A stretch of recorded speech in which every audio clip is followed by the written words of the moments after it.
ছি নদী, ছি নদী। তুমি প্লিজ কিছু একটা করো অনুরাগ। আমি দিদিভাইকে অনেক কষ্টে আজকে আটকেছি, কিন্তু ও কিছুতেই এ বাড়িতে আর থাকতে আমি চাইছে কি না। করব মেঘলা? দুজনেই অ্যাডাল্ট, দুজনেই বয়সে আমার থেকে বড়। আমার পক্ষে সত্যি কিছু করা সম্ভব না, আমার হাতে কিছু নেই। কি বলছো? তোমার হাতে কিছু নেই বললেই হলো?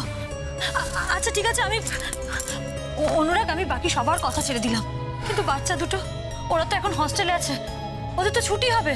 ওরা ছুটি হলে কোথায় আসবে? আমাদের বাড়িতে আসবে নাকি দিদি ভাইয়ের কাছে গিয়ে থাকবে? অনুরাগ, দুজন মানুষ চাইলেই এরকম ভাবে হট করে আলাদা থাকতে পারে না। মেঘলা। বাচ্চা দুটোর কথা ভাবতে হবে অনুরাগ। আমাদের হাতে কিচ্ছু নেই। আমরা সবাই তো এতদিন ধরে জানি দাদা ভাইয়ের প্রবলেমটা আছে। এটার জন্য ডাক্তারের কাছে যেতে হবে, এটার জন্য একটা কনসালটেশন দরকার। তাকে একজন সাধারণ মানুষকে তাও ঠেলে জোর করে ডাক্তারের কাছে পাঠানো যায়? দাদা ভাই তো নিজে একজন ডাক্তার। একজন ডাক্তারকে অন্য একজন ডাক্তারের কাছে কনসালটেশনের জন্য পাঠানো ডিফিকাল্ট যদি সে নিজে না চায়। আর এই ব্যাপারটা এমনি এমনি সলভ হওয়ার নয় মেঘলা। এটা তো আফটার একটা মানসিক রোগ। তাই যদি হবে তাহলে সেটা এতদিন হলো না কেন? কারণ এটা কনসিস্টেন্টলি হয় না।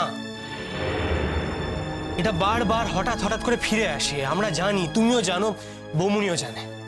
দিদিভাই সব জেনে শুনে দাদাভাইকে কেন ছেড়ে চলে যেতে চাইছে অনুরাগ? ধৈর্য মেঘলা, হয়তো বৌমনির ধৈর্য আর নেই, হয়তো ধৈর্য শেষ হয়ে এসছে। কিন্তু ভাবো, এই দাদাভাই যখন ভালো থাকে তখন দিদিভাইকে কি ভালোবাসে, কিরকম কিরকম তুলোয় মুড়ে রাখে। দিদিভাইয়ের কি এই কথাগুলো একবারও মনে পড়ে? আমি জানি না, পড়ছে না নিশ্চয়ই। পড়লে তো এভাবে আমাদেরকে ছেড়ে চলে যাওয়ার কথা বলতে পারতো না, এভাবে দাদাভাইকে ছেড়ে চলে যাওয়ার কথা বলতে পারতো না। আসলে কি বলতো, মানুষের মন তো কিছুই বলা যায় না। আর দাদাভাইও তো সারা জীবনে কিছু করলো না ঠিক করে,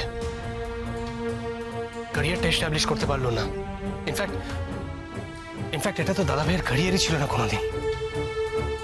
দিনের পর দিন জোর করে, প্রায় ফোর্স করে দাদাভাইকে ডাক্তার তৈরি করা হয়েছে।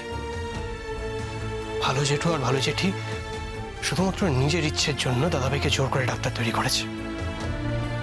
দাদাভাইয়ের জন্ম কিন্তু ডাক্তার হওয়ার জন্য হয়নি মেঘলা। দাদাভাইয়ের জন্ম হয়েছিল একজন আর্টিস্ট হওয়ার জন্য, মিউজিশিয়ান হওয়ার জন্য।